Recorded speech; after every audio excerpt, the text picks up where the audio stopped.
अस्सलाम वालेकुम जी। आज बात करते हैं यूरिक एसिड पे। वैसे तो पाकिस्तान में 2-3 बीमारियां टॉप पे जा रही हैं, जिसमें दिल के अमराज हैं, शुगर है, कैंसर वगैरह है। लेकिन पाकिस्तान में एक बड़ी तादाद उन लोगों की भी है जिनको यूरिक एसिड जैसे मसाइल का सामना है। एक रिपोर्ट के मुताबिक पाकिस्तान में तकरीबन 35% लोगों में जो यूरिक एसिड का लेवल है वो ज्यादा पाया गया है। 2024 की एक रिपोर्ट के मुताबिक जो कि फैसलाबाद में रिसर्च की गई थी, और उसमें ये आइडेंटिफाई किया गया था कि तकरीबन 31% जो नौजवान लोग हैं उनमें यूरिक एसिड का लेवल हाई पाया गया है। और ये यूरिक एसिड शुगर के साथ डायरेक्ट लिंक करता है, उसके साथ इंटरकनेक्टेड है। जिन लोगों को शुगर के मसाइल का सामना है उनमें जो यूरिक एसिड बनने का प्रोसेस है वो बड़ा फास्ट होता है। तो यूरिक एसिड के लेवल की बात की जाए तो मर्दों के अंदर जो नॉर्मल रेंज है इसकी वो 3 से 7 मिलीग्राम पर डेसीलीटर होती है, और औरतों के अंदर 2.5 से 6 मिलीग्राम पर डेसीलीटर होती है। अगर इससे तजावुज करता है, ज्यादा हो जाता है, तो फिर हमारे जो जॉइंट हैं, हमारे जो जोड़ हैं, वहां पे यूरिक एसिड के क्रिस्टल जमा होना शुरू हो जाते हैं, जिनसे हमें तकलीफ का सामना होता है, दर्द का एहसास होता है, और इसके साथ हमारी जो किडनी स्टोन है वो भी बनना शुरू हो जाते हैं। मेरा आज की वीडियो बनाने का मकसद ये है कि लोगों को एजुकेट करूं कि यूरिक एसिड सिर्फ गोश्त, मछली, चिकन और दालें खाने से नहीं बनता, बल्कि एक और ऐसी चीज है जो हम रोजमर्रा बहुत इस्तेमाल करते हैं और इससे बहुत तेजी से बनता है और बहुत ज्यादा बनता है, जिसको हम लोग और खासकर डॉक्टर जो हजरात हैं वो उसको इग्नोर कर देते हैं। तो इस तरह की जो रिसर्च पे मबनी वीडियोज हैं उनको शेयर किया करें, उनको लाइक किया करें।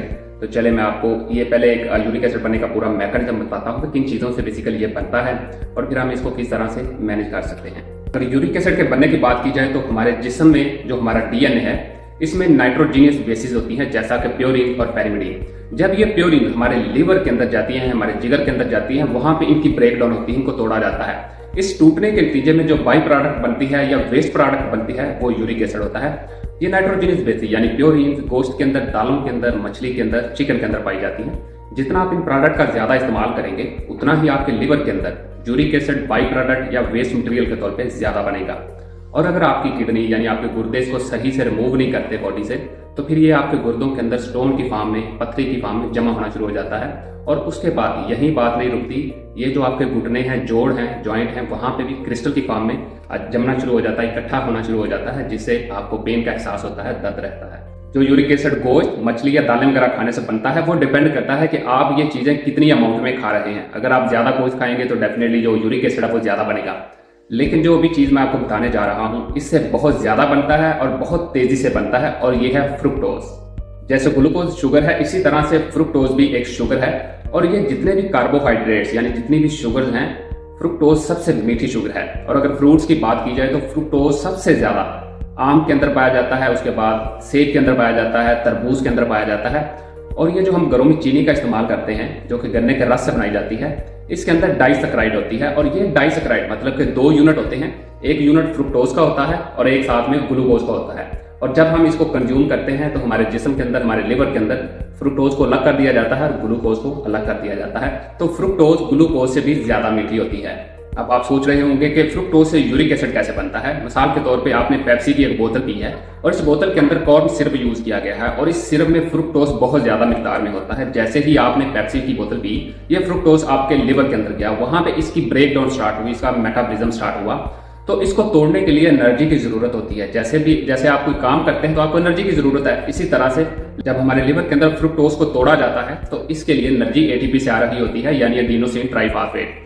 और इस एटीपी को एएमपी में कन्वर्ट कर दिया जाता है। अगर हमारे खून के अंदर, हमारे जिगर के अंदर फ्रुक्टोज का लोड कम है, फ्रुक्टोज की मिकदार कम है, तो हमारा लिवर वो जो एटीपी से एएमपी बना है, एडिनोसिन मोनोफॉस्फेट, उसको रिसाइकल करता है, उसको दोबारा इस्तेमाल कर लेता है।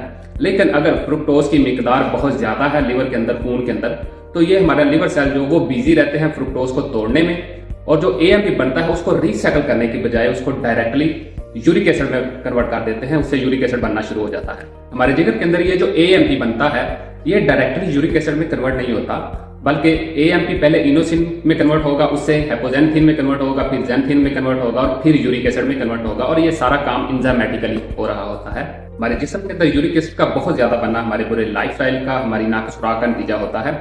हम जो आजकल कोल्ड ड्रिंक्स पीते हैं, खासकर एनर्जी ड्रिंक्स, इनके अंदर बहुत ज्यादा फ्रुक्टोज पाया जाता है, बहुत ज्यादा प्योरीन्स पाई जाती हैं, स्पेशली बियर के अंदर। इसी तरह अगर फ्रूट्स की बात की जाए, जैसा कि सेब है, नॉर्मली अगर आप एक सेब इस साइज का खाएंगे तो आपको दोबारा तलब नहीं होगी दूसरा सेब खाने की।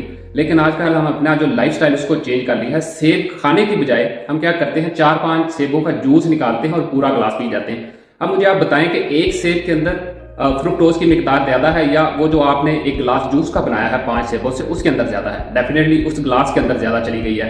इसी तरह जो दूसरे फ्रूट्स हैं, पूरे फ्रूट्स खाने के बजाय जब आप उनका जूस निकाल के पिएंगे तो उनके अंदर जो ग्लूकोज की मिकदार है वो भी बहुत ज़्यादा जाएगी, फ्रुक्टोज की भी मिकदार बहुत ज़्यादा जाएगी। तो डेफिनेटली आपको शुगर भी होगी, ओबेसिटी भी होगी, मोटापा भी होगा और साथ में यूरिक एसिड के जो मसाइल है उनका भी सामना करना पड़ेगा। जब हमारे जिस्म में यूरिक एसिड का लेवल नॉर्मल रेंज से ऊपर चला जाता है तो फिर ये यूरिक एसिड हमारे जो जॉइंट हैं यानी जो हमारे जोड़ हैं वहाँ पे इकट्ठा होना शुरू हो जाता है, वहाँ पे दर्द का एहसास पैदा करता है। इसी तरह से हमारे जो गुर्दे हैं वहाँ पे स्टोन्स की फॉर्म में जमा होना शुरू हो जाता है। तब हम फिर विजिट करते हैं डॉक्टर को। डॉक्टर हमें रिकमेंड करता है डिफरेंट मेडिसिन जैसा कि एलोप्यूरिनोल। ये जो एलोप्यूरिनोल है ये हमारे जिगर के अंदर जो यूरिक एसिड बनने का प्रोसेस है उसको थोड़ा सा स्लो कर देती है या उसको रोक देती है। जब आप मेडिसिन का भी इस्तेमाल करते हैं और साथ में आपने गोश्त दालें भी छोड़ी होती हैं लेकिन यूरिक एसिड फिर भी कम नहीं होता, क्योंकि आपको यही बताया जाता है कि जो यूरिक एसिड है वो गोश्त और दालों से बनता है, जितना आप ज्यादा खाएंगे उतना ज्यादा बनेगा। लेकिन आपको ये नहीं बताया जाता कि यूरिक एसिड फ्रुक्टोज यानी शुगर से भी बनता है। तो अगर आप नेचुरली तौर पे इसको ट्रीट करना चाहते हैं, स्वस्थ रहना चाहते हैं, तो फिर आपने गोश्त की मिकदार को भी कम करना है और साथ में वो फ्रूट जिनके अंदर फ्रुक्टोज बहुत ज्यादा है उनको भी कम करना है।